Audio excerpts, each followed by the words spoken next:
Tua palavra é luz no meu caminho, luz no meu caminho, meu Deus. Tua palavra é luz no meu caminho, luz no meu caminho, meu Deus. Tua palavra é...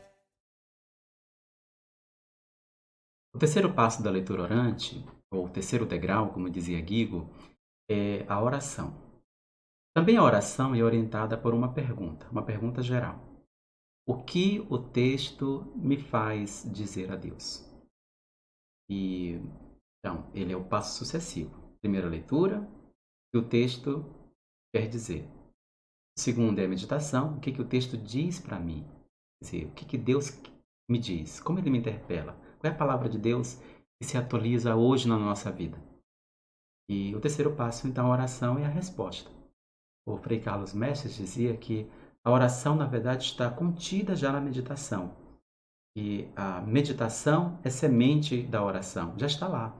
Então, a oração é a resposta que brota agora do nosso coração, que brota da nossa realidade, que brota da nossa comunidade e sobe até Deus. E aí tem alguns verbos que também são importantes. É o verbo recitar, o verbo louvar, o verbo suplicar, o verbo orar. Então, a nossa oração. De novo, Maria, ela nos ajuda muito a compreender o que é a oração. Vocês vejam que quando o anjo Gabriel aparece a Maria, então ele propõe, ele faz com que Maria conheça o projeto de Deus. E a chama, né, de um modo muito particular. Alegra-te, cheia de graça. Então ela faz conhecer qual é o projeto de Deus. Aí Maria indaga, Maria questiona, e depois ela diz, né, depois de ouvir tudo, depois de meditar, de compreender um pouco mais o que o anjo lhe diz, ela diz, eis aqui a serva do Senhor. Se a gente for olhar para a vida de Maria, é claro que quando Lucas escreve esse episódio, né, que está lá registrado no Evangelho, ele escreve tempos depois. Então, ele tem a vantagem de já conhecer, né, todo o percurso de Maria. Então, ele põe essa palavra, né, eis aqui a serva do Senhor, faça-se-me segundo tua palavra, logo imediatamente a proposta do anjo. Mas certamente isso reflete a totalidade da vida de Maria. De novo, aquele processo importante. E Maria observava todas essas coisas, guardava-as meditando em seu coração. E aí o resultado, então, é uma palavra que agora sobe a Deus, uma palavra que foi ouvida, no caso foi vista, né? Ela viu, ouviu fatos, palavras, né? Acontecimentos. Ela meditou esses fatos, essas palavras, e agora pode dar uma resposta amadurecida, uma resposta a Deus. Então, é esse terceiro passo. É o que a palavra de Deus suscita em mim, suscita em nós. Não dá para a gente saber exatamente o que a palavra de Deus vai suscitar em nós. A gente não sabe. Quer dizer, isso acontece no momento. No momento que a gente está rezando, que a gente está meditando a palavra, cumprindo bem ali, né, os vários passos. Então, é aí que a gente vai sentir o que essa palavra vai, de fato, suscitar em nós. E daí é que brota, então, a resposta. Tem depois um episódio também que é muito, muito significativo nesse sentido, que é o episódio de Emaús. Todo mundo lembra daquela expressão. Os dois, né, depois que os olhos se abriram, disseram, não ardia o nosso coração quando ele nos explicava as escrituras enquanto caminhavam? Então nós temos exatamente aqui. Tem um encontro com o desconhecido, e aí eles relatam os fatos, e aí vão conhecendo os fatos, mas Jesus então começa a retomar a palavra, né?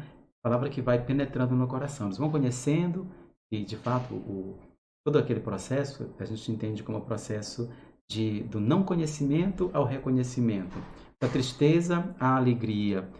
E aí, então, a Jesus vai comentando com eles, vai meditando com eles a palavra e fazendo a palavra falar para a vida deles.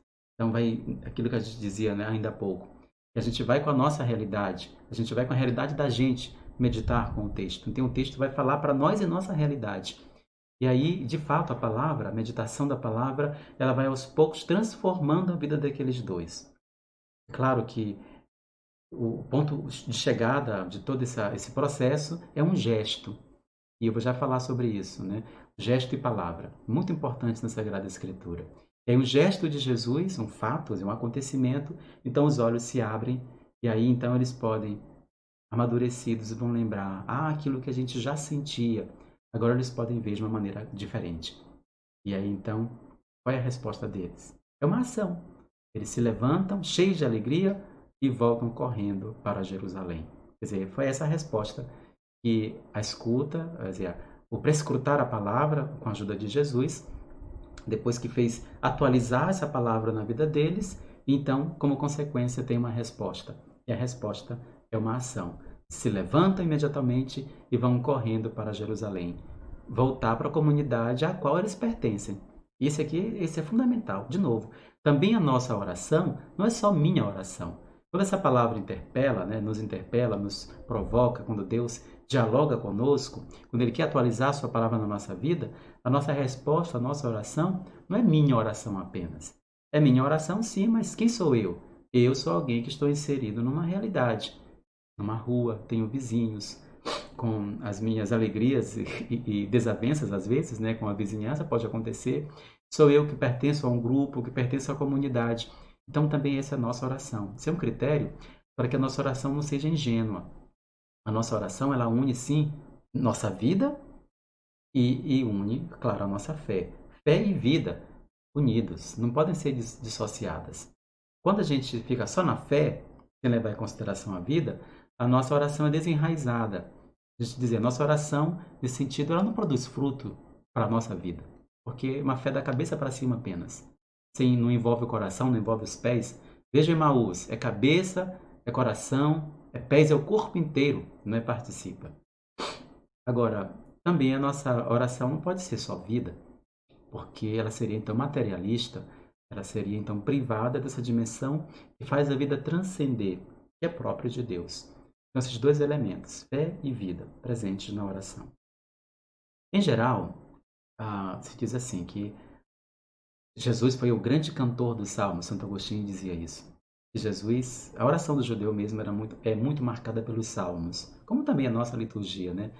Tanto é que a liturgia das horas que a igreja reza, a gente reza aí em 4 semanas os 150 salmos do Saltério e mais outros hinos, né? Então, quer dizer, a igreja reza com os salmos, reza com a própria palavra de Deus. Se rezar é bom e se nós podemos entrar em comunhão com Deus, então rezar com a palavra de Deus, quer dizer, com a própria palavra que Deus escreveu, os salmos, melhor ainda. Então, o salmo é uma excelente forma da gente levar a Deus a nossa resposta. E aí, claro, nós temos salmos de súplica, nós temos salmos de louvor, temos salmos de perdão, nós temos, às vezes, o desejo, sei lá, de recitar o dia inteiro, né? Aquela palavra que nos marcou, aquela palavra que nós meditamos, que ficou aqui na nossa mente, que ficou no nosso coração, que me incentiva a uma mudança de vida, quem sabe? Que me incentiva a pedir perdão, que me incentiva a dar um abraço em alguém, a reconciliar-me com Deus ou com alguma pessoa, ou então que nos toca de modo, se agora eu vou caminhar por aqui, descobrir que Deus me fala isso e preciso realmente dar esse passo na vida. É essa a oração, essa é a nossa resposta. É aquilo que nós elevamos a Deus. E aí, claro, eu estava dizendo que os salmos são uma excelente, diria, proposta para esse momento. Responder a Deus com a linguagem dos salmos.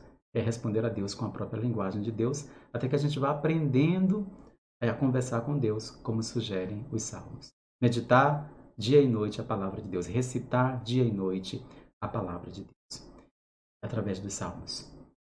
Tem uma dimensão, então, da palavra de Deus, e isso é importante trazer para a oração, é que existe uma expressão, né, sobre a palavra de Deus, que ela é performativa.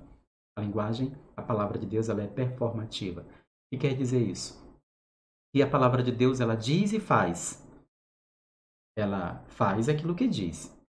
E aí é bem interessante que o termo com que se usa na língua hebraica para descrever, em português se diz palavra. Então, palavra, em hebraico, se usa o termo dabá. Agora, se a gente for traduzir dabá para o português, a gente tem dois significados. É palavra e acontecimento. Veja, uma palavra para dizer ao mesmo tempo palavra e acontecimento. Isso é muito próprio da palavra de Deus, porque a palavra de Deus ela é um acontecimento. Não é só palavra, é também acontecimento. Vou dar um exemplo. Quando no livro do Gênesis, que não existia nada, Deus diz, haja luz e houve luz. Deus disse, haja um firmamento nos céus. Quer dizer, que haja um firmamento, que é o céu, na verdade. Na concepção hebraica, isso é uma grande chapa de ferro de um lado ao outro, né? Vamos falar disso em outro momento. Mas então, o céu é algo físico na linguagem bíblica.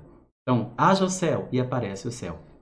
Aí se a gente vem para o Novo Testamento, Jesus se aproxima de um povoado chamado Naim, vai um cortejo, uma mãe viúva que perdeu o filho.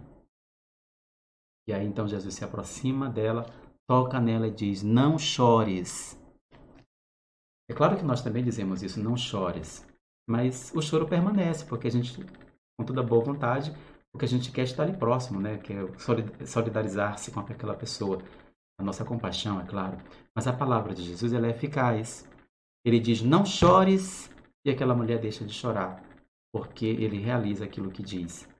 Ou seja, ele vai ressuscitar o seu filho, então vai cessar o choro daquela mulher. Jesus se aproxima de uma menina e diz, Talita cumi. Quer dizer, bonitinha, menina, levanta-te. E essa palavra se cumpre, ela se levanta. Lázaro, vem para fora. E Lázaro ressuscita. Ou então, a pessoa que estava com lepra disse assim, se queres, tens o poder de curar-me. Jesus toca nele e diz, eu quero ser purificado. Então, essa é a palavra performativa.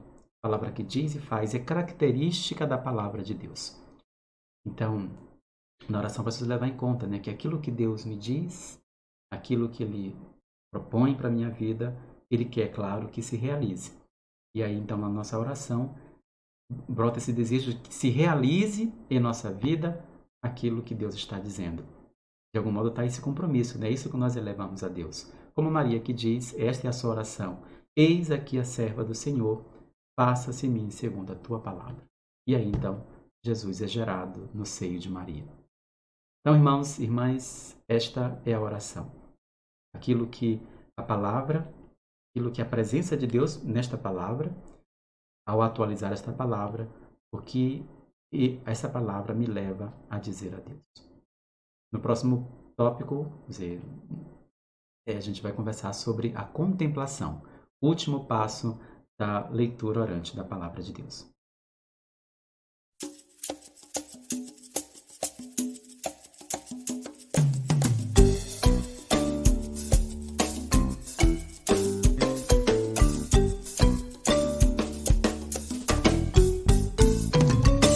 Tua palavra é luz no meu caminho, luz no meu caminho, meu Deus. Tua palavra é